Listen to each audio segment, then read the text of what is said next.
what I love. Hello, I'm Scruffy, and today, that's all I can say without warning you that this video will cover heavy spoilers about the ending of Outer Wilds. If you have not completed or witnessed the main story of Outer Wilds, please do so before watching this video. However, I won't be talking about Echoes of the Eye yet, so if you haven't gotten to that, not to worry. Okay? Okay. So, I've been through this cycle many times by now, and all the info I've gathered is finally starting to come together. So, let's make this the last cycle, and talk about what we hear at each major leg of the journey. Our second step won't be available for a few minutes, so let's visit Chert's camp on Ember Twin, and stop by their campfire while sand starts to transfer between the planets. At any campfire in the game, you can doze off, which speeds up time while you hear nothing but the fire roaring. During this snooze, let us meditate on the effectiveness of Foley sounds for a video game. For instance, the sound of clicking a flashlight on and off might be good enough to convey the action. You'd need to make sure you have the right kind of flashlight. Or you could bring an even cheaper ballpoint pen close to the mic and record a nice, tactile, unambiguous clicking sound. Perhaps you need to convey that a marshmallow has over-roasted with an unpalatable crunch. But you find that eating a marshmallow on a mic, even a roasted one, either isn't quite right or gives you a lot of chewing noises that you didn't want. But eating a Cheez-It cracker, that's a cartoonishly clear crunch. Or maybe you need an unobtrusive tractor beam sound, something alien but not too alien, and synthesizers aren't quite cutting it. So you break out a cello, an instrument whose harmonics, physicality, and energy ring clearly even in its rudimentary sounds. And you add some filters and a rumble to a long sul ponticello note to make that your tractor beam.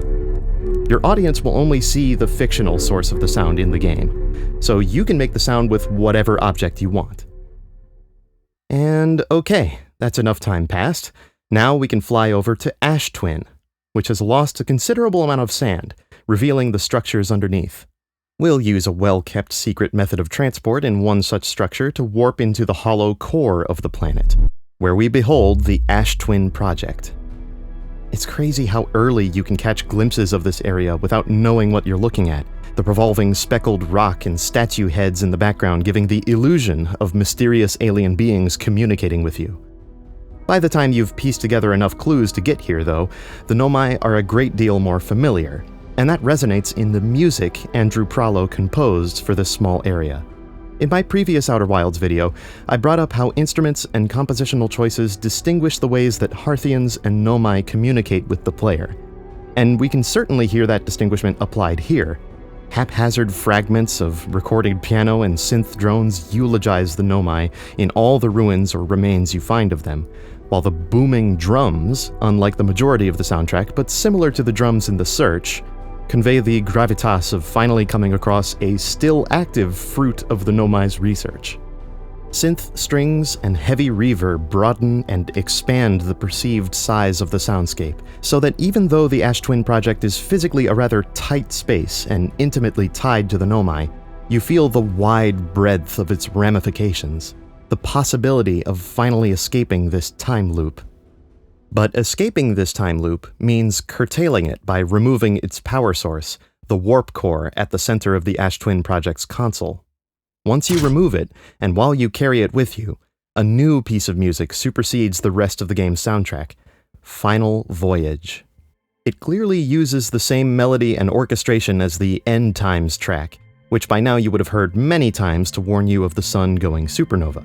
But this time there's driving, arpeggiating synths giving urgency to the rhythm, and shimmering chords with increased reverb dwarfing End Times' solemnity and sublimity. This is truly the last loop. You'd better know what you're doing with this warp core, or else you won't wake up after these 22 minutes are over. But if you've studied your corkboard of ship log clues and tied up the loose ends, you'll know just where to take it: Dark Bramble. And as if to provide you positive feedback on that decision, and just to keep Dark Bramble properly creepy, a muffled version of the Final Voyage theme plays when you head inside the Bramble node. I really like this choice, especially as you have to stay motionless to float past all the anglerfish lining the path to your destination. It's like Yes, my life and legacy and purpose are all on the line as I carry this active warp core, but I can't focus on that right now. I've got to fly straight and not get eaten. Incidentally, the muffled version only plays inside your ship, inside Dark Bramble. When you reach the target location, the crashed Nomai ship in Dark Bramble, and exit your own ship to climb inside it, the unmuffled Final Voyage music returns. It sticks with you as you plug the warp core into the Nomai ship's warp drive, as you interface with the bridge controls to bring up the coordinates. You do have the coordinates, right? You remember them? Okay, good. You input the coordinates one by one, and at last, the ship is set for you to warp. Those arpeggios really put the pressure on, don't they? But now, with one flick of the frontmost control, the music concludes, replaced by the encompassing sound of the ship getting sent through a wormhole. And no music is necessary for the next scene.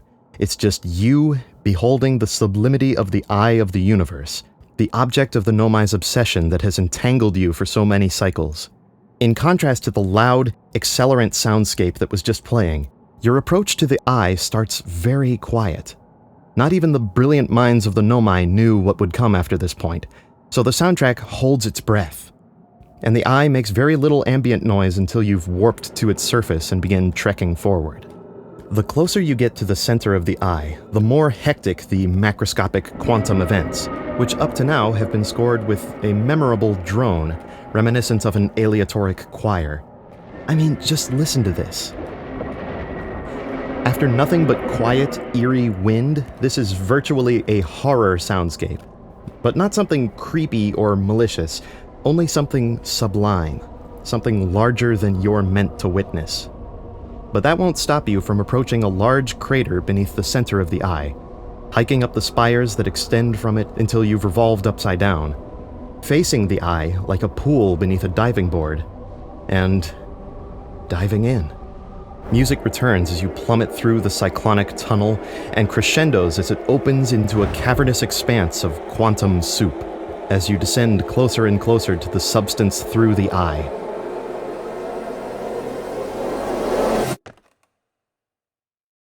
The Outer Wilds team is really good at this, setting up a loud, bombastic, sublime scene as you're reminded just how small you are, and then all of a sudden extinguishing it into silence as the scene changes. Tension-wise, it's just as effective as a big burst of sound, but here the removal of sound works particularly well with the surprise of finding yourself back in the Timber Hearth Observatory. Now, this applies to a lot of my videos, but especially here, my following analysis is based on my own interpretation of the Eye of the Universe. I don't have any indisputable answers about the story, symbolism, music, or sound in this area, nor do I believe there are any. This is a highly personal, interpretive area, in some measure because this is constructed from the hatchling's thoughts. You know, we thought we would see something beyond the universe by stepping through its eye, but it turns out beyond the universe is beyond the logic and physical laws that were inside it. So I believe what we see and hear is our protagonist making sense of the supersensible via their emotions and memories. But this isn't just in your mind. This museum does exist, for the moment, insofar as your conscious observation is influencing, collapsing, and sculpting raw quantum material, the stuff within the eye, within the haze between existences. And it is so quiet. This is the quietest part of the whole game. No ambient noises to suggest any exterior environment, not even your own breathing through your helmet, which at least you could hear back in your universe's outer space. All you hear in this scene is your footsteps across the old floorboards, little clicks as you read exhibits talking about your experiences in the past tense, and the flicker of your flashlight if you try to exit the museum into the void, bringing you back to the entrance. And all of it's washed in this subtle but unsettling reverb, suggesting a much larger space around you that you can't see. And indeed, once you head up to the observatory on the second floor and observe the miniature universe floating there, the whole scene zooms out to show that this museum exists in a vast quantum void in the heart of the eye, complete with the sound that plays when you view your map, but extended with a wide stereo swoosh. All of a sudden, you can see what seems like your entire galaxy, and then it dissolves before you. More lights in the distance pop up, suggesting other galaxies. And in a smart game design decision, your helmet breathing returns here, which helps clue you in that you're back in zero gravity, and your jetpack will help you navigate again. As you approach, though, you notice these clustered lights are a lot closer than galaxies or universes ought to be. And then you hear crickets and see the tops of trees. Whatever this omniscient view of a dying universe is, it's fashioned by the memories of our Hearthian protagonist, so it takes on the framing of their home on Timber Hearth. And that reflects in the music track that plays here, the ancient glade. It drones and reverberates in a similar way to the music that played in the real Timber Hearth Museum, and you hear some plucked sounds that certainly emulate the patterns of Hearthian banjos and guitars.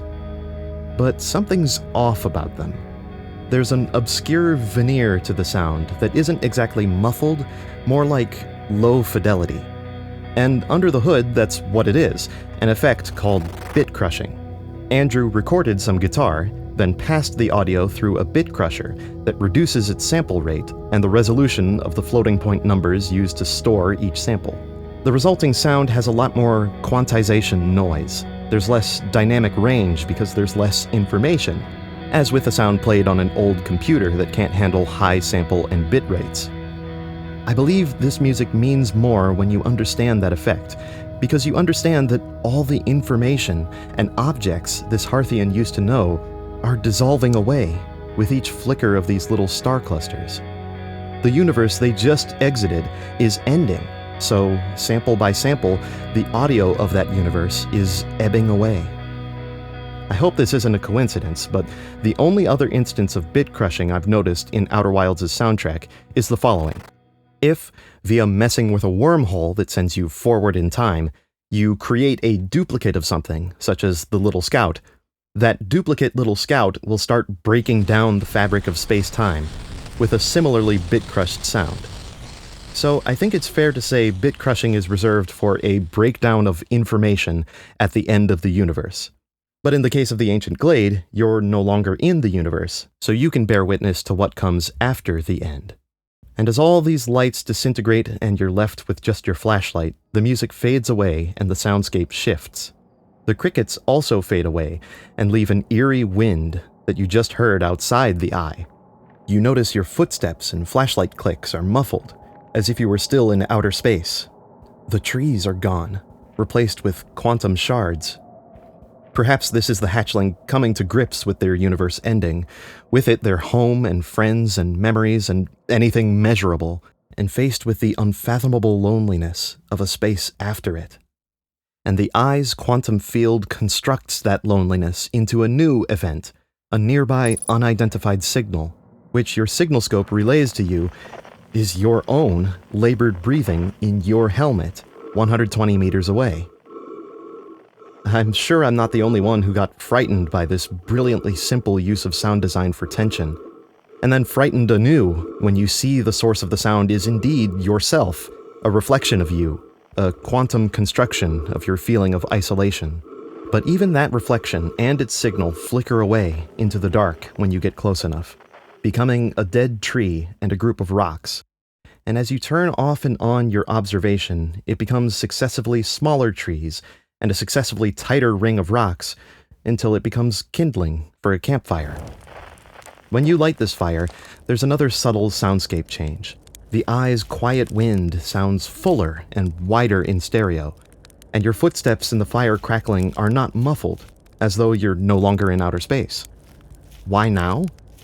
Well, as you look back to the campfire some more, Esker's rocking chair and then Esker themselves appear in it, fully cognizant of you and able to ask you if you hear music, as if they were having a normal campout with you. This is another play of tonal contrast. The unmuffled sounds here help highlight how different this scene is from the terrifying solitude of what just came before it. And I think it helps suggest that what we're seeing from here on out is truly beyond even the established logic of Outer Wilds' world. Almost like a stage performance, where you must travel to different corners of this small forested stage, encounter scenes flavored after particular friends and the locations you first found them, and solve something about those scenes to gather your friends' musical instruments. which causes those friends to appear at the central campsite. These scenes don't make practical sense. One scene has you open and shut your observation on a Nomai building as it slowly crumbles away into ruins, so you can collect Rybek's Harthian banjo within. Another scene has you collect Chert's drums by zooming in on them with your signal scope telescope lens. Rather, these are purely symbolic scenes, built on what you knew about these people. Rybek was an archaeologist, fascinated by the Nomai ruins they found on Brittle Hollow. Chert updated star charts on Ember Twin, and unfortunately became the first to know all the stars were dying at once. It's fascinating to me that since you're outside the logic and laws of the universe, these symbolic, cinematically crafted scenes aren't performance, they are reality. The protagonist's mind is sculpting, or better yet, directing reality, the way it might direct a dream. And if you met Solanum on the Quantum Moon, then she also gets a scene, and it's worth a little more detail in its own right. First, your signal scope directs you toward the sound of an upright piano, the Nomai signature. Then you come across a group of Nomai skeletons, arranged in a circle and all pointing up at a very distant star. With more lapses of observation, you see these skeletons one by one stack themselves on each other's shoulders to reach toward the star, until they're all stacked and they flicker into a Nomai spaceship, the furthest the Nomai could reach. As you command this ship to launch, you hear a new piece of music, Curiosity. Starting from a crawl and accelerating into an F minor drone, this airy piece is perhaps the brightest, clearest, most exultant use of the Nomai's soundscape, because you're fulfilling the Nomai's legacy. You've finally reached the eye that they wished to understand. With a flash of noise and light, Solanum's mask appears in zero gravity before you, and as you collect it, you float back down to the stump where the scene began. With everyone gathered at the campsite, you can begin directing your friends to play their instruments. And of course, they all begin to play Travelers, the Outer Wilds Ventures theme that you heard them constantly playing, even planets apart, back in your universe. It's the song that bound this group together, a song that transcended immense spaces to call out that Harthians were all here. And now, outside of space or time, Solanum can join in as well, adding Nomai piano to this campfire tune, contributing all the friendship you've encountered on your arduous journey into a concentrated quantum collapse. This is what made me want to make a video about this game. The use of this song in this context just reminds you of what it means to play and share songs. They're powerful enough memories that they can transcend lifespans, even universe lifespans, as long as people maintain the connections that keep the song played. And as the eye of the universe starts to germinate the seed of a new universe from the embers of this fire, this beautiful little jam session bears witness and sculpts what it could be. You actually get to hear the ending of the song as your friends conclude, and the music subsides to the thrumming of this new universe suspended in campfire smoke. As you jump in and observe it, your constructed landscape rapidly expands away from you, and reality blasts back into being at full volume with church organ-like synthesizers, guitars, and drums sounding the Harthian Traveler's motif.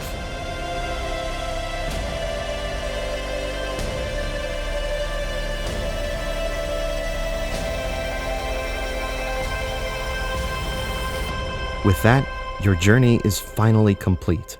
You've left your musical mark on the next era of existence, and the credits roll. The credits track, 14.3 billion years, has some lovely narrative details to it now that we've broken down Andrew's major decisions about orchestration. It begins with that soft, felt Nomai piano, unfiltered and unbroken, and then the acoustic ensemble of Outer Wilds Ventures comes in. And then a new voice, an ensemble of live recorded cello, which enriches this happy but melancholy farewell tune with warmth and stereo image. Of course, the piano and acoustic guitar are by now clearly celebrating the joint effort, hundreds of thousands of years apart, between Nomai and Harthians to make the journey through the eye. And by all means, we've heard an obscured cello during that journey as the sound inside a tractor beam, but where that decision may or may not have narrative significance, Andrew has confirmed that the cello's inclusion in the credits music is a narrative choice. This cello is a musical main character of the new universe coming after the old one.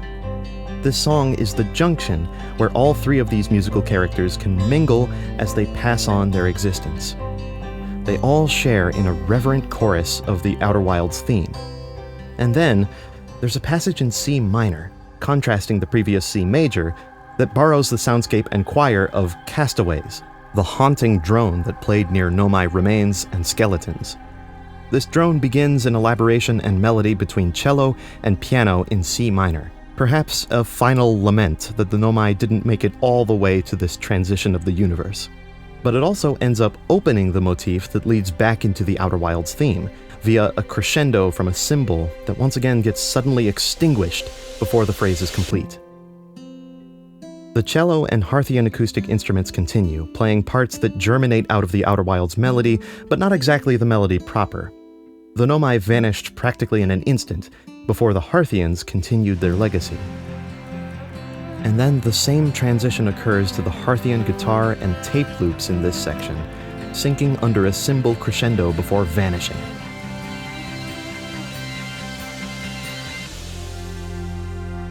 Leaving just the cellos, just the new universe, as the sole focal point, continuing the Outer Wilds melody exactly as written, becoming a full, exultant string ensemble toward the end, and ending the credits theme on a very slow plagal cadence, meaning two chords, the fourth scale degree major chord, which here means F major, and then our tonic chord, C major. A literal amen to cap off this goodbye. There's only one other piece of music left before the game is truly over, a little piece called Morning, which simply reprises the opening gestures of Timber Hearth's theme, but in a new key with C as the tonic rather than E flat, and an all-cello ensemble as the instrumentation rather than acoustic guitar. I'd like to play it, unornamented, to finish this video. As given the context we've gone over here, it's quite a profound little ending motif for a nascent universe that is new but familiar, and I appreciate it dearly. So, real quick before I do that, I wish to thank my patrons on Patreon, whose support allows me to make these videos. You can visit my Patreon page with the link in this video's description to support my work directly. And with that, I'm Scruffy, and thank you very much for watching.